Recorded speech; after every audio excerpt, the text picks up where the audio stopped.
আমার বয়সে তো আমি আর কোনোদিন দেখিনি এইরকম ঘটনা। ঘরের ভিতরে প্রায় কোমর পর্যন্ত পানি।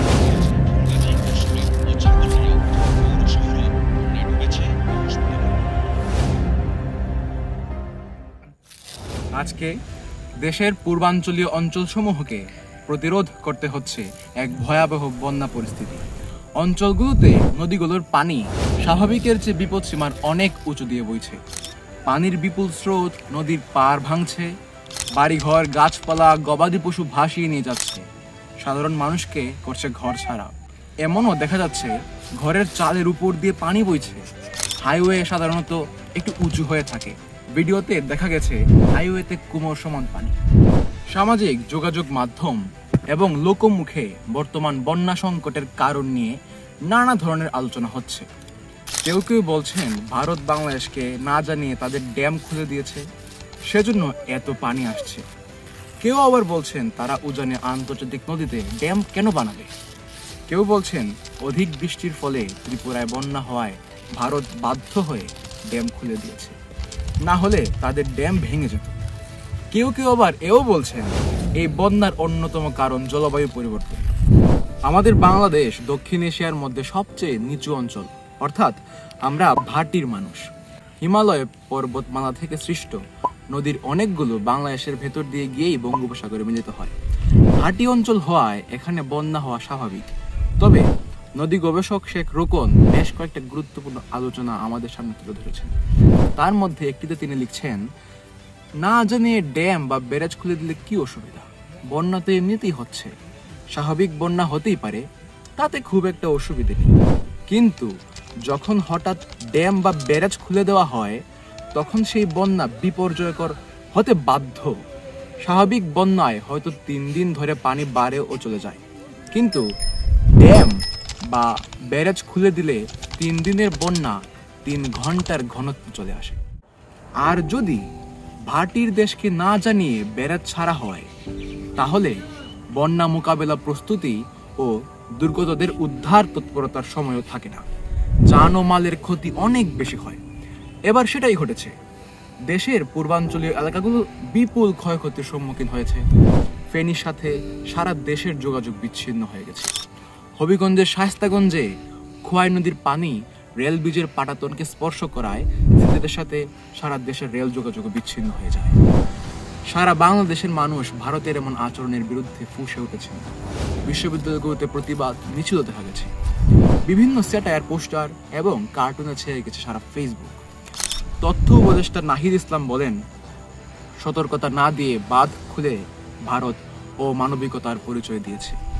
ভারত অনেক বছর ধরে তাদের উজানের দিকে নদীগুলোতে বাঁধ বানিয়েছে, ফলে শুকনো মৌসুমে বাংলাদেশের নদীতে স্বাভাবিক পানি থাকে না। আবার ভরা মৌসুমে যখন তারা পানি ছেড়ে দেয় তখন বাংলাদেশের নদীগুলোতে অস্বাভাবিক পরিমাণ পানি প্রবাহিত হয়। আমাদের নদীগুলো আমাদের বিভিন্ন অনৈতিক কাজের শিকার হয়ে তাদের নাব্যতা, গভীরতা হারিয়ে বসে আছে। সেই প্রায় মৃত নদীতে যখন আকস্মিক স্বাভাবিকের চেয়ে অতিরিক্ত পানি প্রবাহিত হয় তখন নদীর পানি বন্যার কারণ হয়ে দাঁড়ায়, ভোগান্তি হয় সাধারণ মানুষের। গুরুত্বপূর্ণ যে বিষয়টা আমাদের খেয়াল করা দরকার বলে মনে হয় সেটা হচ্ছে ত্রিপুরা, ফেনী, কুমিল্লার উপর দিয়ে 19 থেকে 20 আগস্ট রেকর্ড পরিমাণ বৃষ্টিপাত হয়েছে। আবহাওয়াবিদ মুস্তফা কামাল পলাশের মতে 19 আগস্ট থেকে শুরু করে 22 আগস্ট পর্যন্ত 3 দিন কুমিল্লা ও ফেনী জেলায় মোট যে পরিমাণ বৃষ্টি হয়েছে তা এই 2 জেলার আগস্ট মাসের মোট বৃষ্টিপাতের চেয়ে বেশি। তিনি এই রেকর্ড পরিমাণ বৃষ্টিকেই রেকর্ড পরিমাণ বন্যার প্রধানতম কারণ বলে উল্লেখ করেছেন। প্রাথমিক বিশ্লেষণে বিপুল বৃষ্টিপাতের 4টি কারণ তিনি উল্লেখ করেন। 1. এল নিনো, 2. মেডেন জুলিয়ান দোলন, 3. জেট স্ট্রিম ও 4. বঙ্গোপসাগরে সৃষ্ট মৌসুমী লঘুচাপ। বুয়েটের পানি ও বন্যা গবেষণা ইনস্টিটিউটের অধ্যাপক মাসফিকুস সালেহিনো প্রথম আলোতে বলেন, এবারের বন্যার একটি বড় কারণ হচ্ছে অস্বাভাবিক বৃষ্টিপাত। বৃষ্টিপাতের জন্য তিনি ত্রিপুরা রাজ্যে সৃষ্ট লঘুচাপের কথাও উল্লেখ করেন।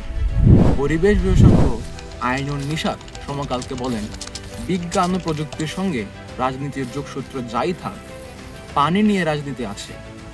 এক দেশ কতটা পানি দেবে, কতটা ছাড়বে, এটি রাজনীতির অংশ। কিন্তু এবারে যে বন্যা হচ্ছে তা রাজনীতির অংশ নয়।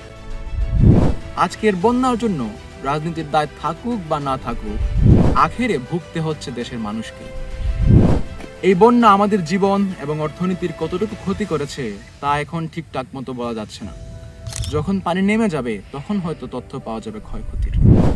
আবহাওয়ার পূর্বাভাসের উপর ভিত্তি করে আবহাওয়াবিদরা বলছেন আগামী রবিবারের মধ্যে বন্যার পানি নেমে যাবে এবং বানভাসীরা আশ্রয় কেন্দ্র থেকে নিজের ভিটায় যেতে পারবে।